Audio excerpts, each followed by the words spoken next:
0% commission, low and fair prices. Download Volta app now. Enjoy Voltastic rides. నమస్కారం, సుమన్ టీవీకి స్వాగతం. మహాశివరాత్రి యొక్క విశిష్టత ఏంటి? ఈ మహాశివరాత్రి రోజున పరమేశ్వరుని ప్రసన్నం చేసుకునేందుకు ఎటువంటి పూజా కార్యక్రమాలను అవలంబించుకోవాలి అని ఇత్యాది విషయాలను తెలియజేసేందుకు మనతో పాటు ఉన్నారు ప్రముఖ ఆధ్యాత్మికవేత్త, జ్యోతిష శాస్త్ర నిపుణులు బ్రహ్మశ్రీ నందిపట్ల శ్రీహరి శర్మ గారు. గురుగారు నమస్కారం అండి. వాగర్థావివ సంపృక్తౌ వాగర్థ ప్రతిపత్తయే జగతః పితరౌ వందే పార్వతీ పరమేశ్వరౌ.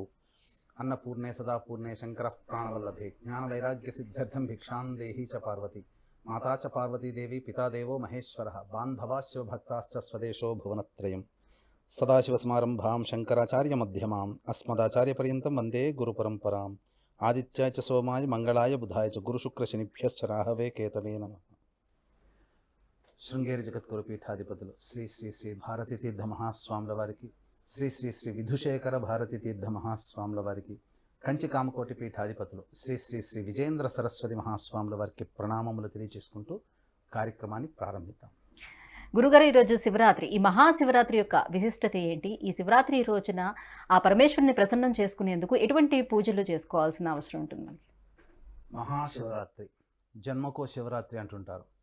అయితే వీక్షించేటువంటి సుమన్ టీవీ ప్రేక్షకులకి శివరాత్రి అనగానే మాఘమాసంలో వచ్చేటువంటిది ఆ శివరాత్రినే ప్రధానంగా అనుకుంటారు. కానీ ప్రతి నెలలో కూడా ఒక మాస శివరాత్రి అని ఉంటుంది, పక్ష శివరాత్రి అని ఉంటుంది, నిత్య శివరాత్రి అని కూడా అంటారు, అలాగే మహాశివరాత్రి అని అంటారు.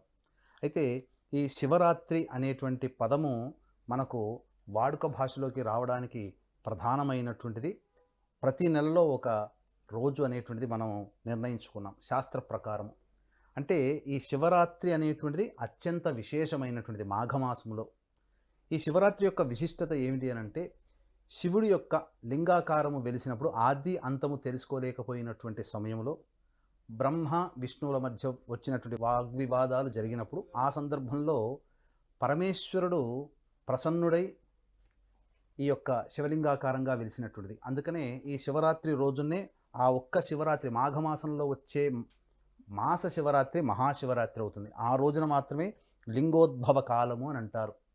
కాబట్టి ఆ లింగోద్భవ కాలంలో ఒక్క మారేడు దళము పెట్టినా చాలు కోటి జన్మల పాపం నశిస్తుంది అని అంటారు. అయితే వీక్షించేటువంటి సుమన్ టీవీ ప్రేక్షకులకి అసలు ఈ శివరాత్రి అనగా మనకేదో పండుగ ఉంది, సంక్రాంతి, దీపావళి, అలాగే జన్మాష్టమి, దసరా, ఇవన్నీ పండుగలు ఉండగా రాత్రిని సూచించేటువంటి పండుగ శివరాత్రి ఎందుకు అయ్యింది అని అంటే, తెలుసుకోవాల్సింది ఏంటనంటే అహోరాత్రములు అని అంటారు. అవి 4. అంటే ఈ 4 రోజులు కూడా 1000 సూర్యగ్రహణములు కలిస్తే ఎంత ఫలమో ఈ అహోరాత్రములు 4 రాత్రులలో గనక ఇష్టదేవతారాధన చేసిన వారికి అంతటి ఫలము లభిస్తుందని చెప్పి మనకు శాస్త్రవచనము. ఏ రాత్రులు అనంటే, మొట్టమొదటిది మహాశివరాత్రి, మాఘమాసంలో వచ్చే మాస శివరాత్రి మహాశివరాత్రి. రెండవది పౌర్ణిమ, మదన పౌర్ణిమ అని అంటారు. వాడుక భాషలో మనకందరికీ తెలియాలని అంటే హోళీ పండుగ అని అంటారు ఆ రోజు. ఇక తర్వాత జన్మాష్టమి, శ్రీకృష్ణుడి యొక్క జన్మించినటువంటి తిథి రోజున, కాబట్టి శ్రావణ మాసంలో వచ్చే జన్మాష్టమి.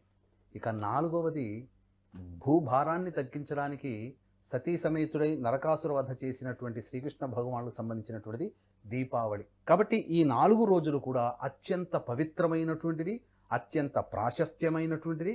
అంతేకాకుండా ఈ 4 రాత్రులు కలిసినటువంటి రోజుల్లో ఏ మానవుడైతే సత్సంకల్పంతో ఇష్టదేవత ఆరాధన, విష్ణువు కానీ, అమ్మవారు కానీ, గణపతి కానీ, సుబ్రహ్మణ్య కానీ, సూర్యుడు కానీ, ఈశ్వరుడు కానీ ఎవరిని ఆరాధన చేసినా ఈ 4 రోజులు 1000 సూర్యగ్రహణాలు కలిస్తే వచ్చేంతటి ఎంత పుణ్యఫలమో ఆ ఒక్క రోజులోనే మనకు దక్కుతుంది.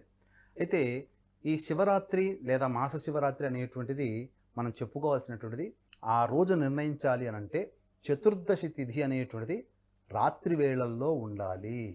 ఇది నియమము. రాత్రి సమయంలో చతుర్దశి తిథి ఉన్నప్పుడు మాత్రమే దాన్ని మాస శివరాత్రి ప్రతి నెలలో చూసుకోవాలి. మాఘమాసంలో వచ్చేటువంటి మాస శివరాత్రే మహాశివరాత్రి అవుతుంది.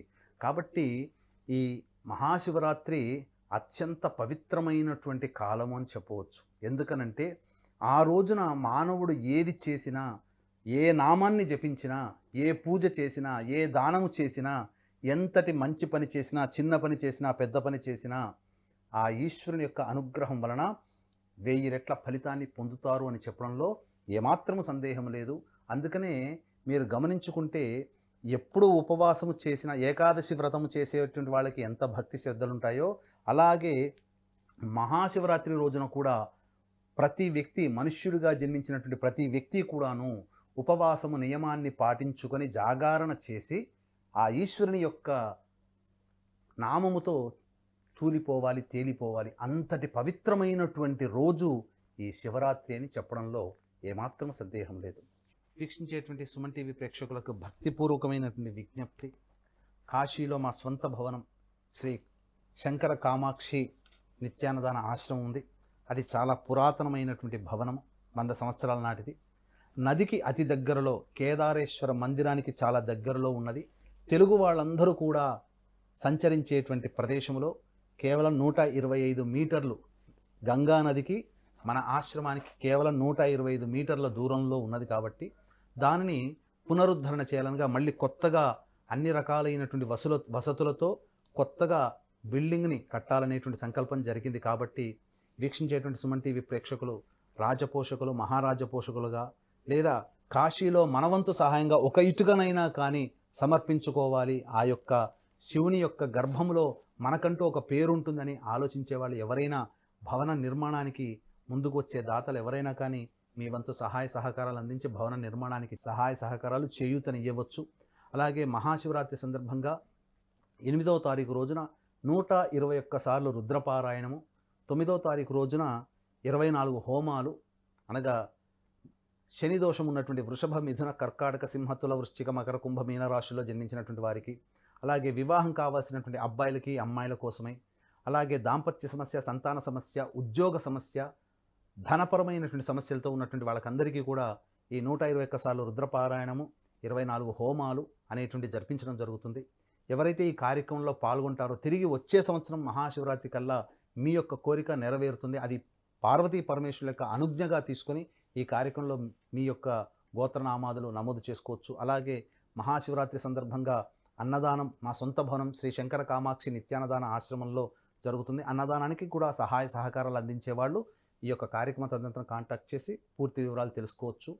అలాగే ముఖ్యంగా నూతన భవన నిర్మాణం జరుగుతుంది కాబట్టి మీ పేరిట కాశీలో ఒక రూమ్ అనేటువంటిది కూడా ఏర్పాటు చేయడం జరుగుతుంది. కాబట్టి అవకాశం ఉన్న వాళ్ళు మహారాజ పోషకులుగా ఈ యొక్క రూముకి సంబంధించినటువంటి దాతలుగా ఉండదలిచిన వాళ్ళు కూడా ఈ యొక్క కార్యక్రమ తదనంతరం కాంటాక్ట్ చేయవచ్చు. గురుగారు, మహాశివరాత్రి యొక్క విశిష్టతను గురించి, అలాగే శివరాత్రి రోజున శివానుగ్రహం కోసం ఏమేమి చేయాలనే విషయాన్ని తెలియజేసినందుకు ధన్యవాదాలు గురుగారు. సర్వం శ్రీ ఉమామహేశ్వర పరబ్రహ్మార్పణమస్తు.